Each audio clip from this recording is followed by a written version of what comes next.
guys, welcome back. So happy you're joining us today. I'm Jamie Clark, licensed clinical social worker. In today's video, we are taking a closer look at irrational belief number 3.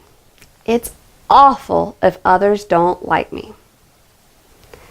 This irrational belief means I must have the love and approval of everyone, and I must do nothing to offend those around me, ever. And if I do anything to upset someone, then I'm a bad person. If someone's unhappy with me, I must do whatever it takes to fix it. We all want to be liked or admired by others to some degree. It's natural, and really nothing wrong with it. But what happens when that want becomes a need? When we start to need everyone to like us or be happy with us, problems can occur. In children, one of the hardest and most significant developmental milestones is developing their sense of self. According to the work of Erik Erikson, the development of self-identity occurs between the ages of 12 and 18. During this time, a child starts to explore their own personal values, beliefs, and goals. They start to explore questions such as, who am I? What are my interests? What do I want to be? Or even, what is my purpose? To complicate things a little more, according to Kohlberg, this is also the age range when there's more of a push for conformity and increased desires to obtain the approval of others. So I'm sure we can see how these two concepts can create quite a struggle for children. I want to discover who I am and be my own person, but I need to conform to some standard and be accepted as well. The push for conformity is pretty apparent around all of us every day. Television, magazines, music lyrics, and many other sources present us with the norms that we're supposed to strive to be. With all of this push to conform around us, it's not surprising that many children start to feel the pressure to fit in or be accepted. The need to be liked or to be accepted can lead them to start doing things that are against their own best self-interest.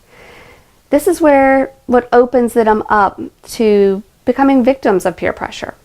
Now, I know that if you ask most middle or high school students if they experience peer pressure, they're going to be quick to tell you no and look at you like you just offended them in some way. Trust me, I get it all the time. Somewhere along the way, peer pressure became defined only as someone pushing them to smoke or drink or something to that extent. And most do not realize that there's a lot more to it. Some have defined peer pressure as any time that we are being manipulated by someone else. The problem with this view is it fails to recognize that we have to give the others the power to be able to manipulate us.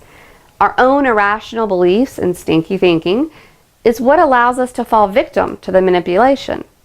They cannot have control over us unless we give it to them. Peer pressure or manipulation actually comes in 3 main forms, and it certainly does not only affect children. The first main form is allowing ourselves to feel responsible for someone else's difficulties or problems. In other words, feeling guilty for something that's not our fault or responsibility. A phrase I find myself saying often in counseling is, that is not your guilt to take on. For example, a child reports to a teacher that they witnessed a student hurt another student. But the student in trouble tells the child, it's all your fault I'm in trouble. And the child starts to believe they caused the student to get in trouble. Obviously, the fact the student got in trouble was not this child's guilt to take on, but they still feel responsible. They may be telling themselves things like, I did something to cause them a problem, so that means I did bad. If they're unhappy, it's my fault and I need to fix it. Or they're not responsible for being in trouble, I should have consequences for it. The second main form is when others try to get us to doubt our ability to do a task or to make a good decision. The other person may make remarks that are meant to question our knowledge or make us question ourselves. Overall, the intent is to lead us to feel inferior. You're not smart enough to do this, so just let me do it because I know best. This form can sometimes be hidden behind, I just want what's best for you, or I just want to protect you, or it's because I love you. This form of manipulation is often found in dating relationships or even marriages. You don't need to hang out with your friends because they're not good for you and I just want what's best for you. When what is really meant is, I don't want you around your friends because they don't like me and they'll tell you that I'm trying to manipulate you. But unfortunately, all too often, they stop hanging out with their friends and tell themselves that he just cares about me and wants me to be happy.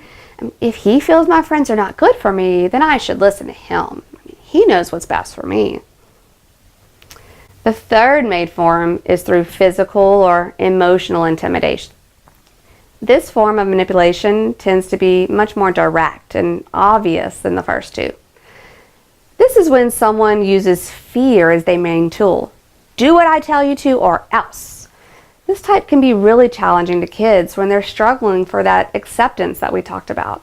For example, if you want to be friends with us, then you cannot tell anyone about what happened. The threat of alienation or being excluded can be pretty strong. And this is probably where the middle and high school students get the image that peer pressure is someone pressuring you or threatening you to just try it. While we've mentioned examples of each type and how it looks for children, just remember that all three types also occur every day with adults. Maybe it's the friend who guilts you into doing something for them even though you really do not have the time or the resources to do it. The spouse who makes regular negative remarks about your appearance or clothing choices, maybe even weight, but assures you they love you the way you are. They're just worried about what the others might say. Or those who demand that you work late every day and basically devote your life to the job, or they'll find someone else who will do it. These and so many other examples happen every day, and many times we fall right into it without even realizing. We become the people pleasers and the passive personalities that allow others to take advantage of us and manipulate us. But the good news is that we can change that. We can change our irrational thoughts and learn to recognize the manipulation, and that it is okay to be assertive and do what is in your best self-interest. And that brings us to our life role to help with challenging this irrational thought. I shall not let the feelings of guilt, shame, or fear cause me to do something that is against my best self-interest. This rule tells us that we should not put ourselves in a position of doing something foolish or against what's best for us just to avoid feeling one of these emotions. Our kindness, concern for others, and empathy are all great qualities to have. But when we allow the irrational thoughts to turn these positive qualities into allowing others to manipulate us, they're not so great anymore. Not everyone's going to like us all of the time, and that is okay. I know it's one that I struggled with for years, but I finally understand that many times people decide they do not like us without even knowing us. And I've come to understand that is the result of their stinking thinking, and it's not my problem to fix. So we need to ask ourselves, did I actually cause this issue? If the answer is no, then let it go and move on. If the answer is yes, then ask yourself, can I fix it? If it's not something that's in your power to fix, then we have to let it go. We may not be able to change that other person, but we can certainly change how we react to it. I really hope that you enjoyed the video today and that you've learned more about irrational belief number 3. If you found the video interesting, go ahead and hit the like button. Make sure you subscribe to the channel so that you can be notified as the new videos are added in the series. Also, down below, I will put the link to our website and list the Cosmos Crow adventure stories that directly address the third irrational belief. If you feel that you or your child or someone else struggle with this belief, I encourage you to go take a look at how these stories may help in changing it. I look forward to talking to y'all again next time as we take a look at irrational belief number 4. And remember, changing your thinking can change more than you think. Think about it, and we will see you next time.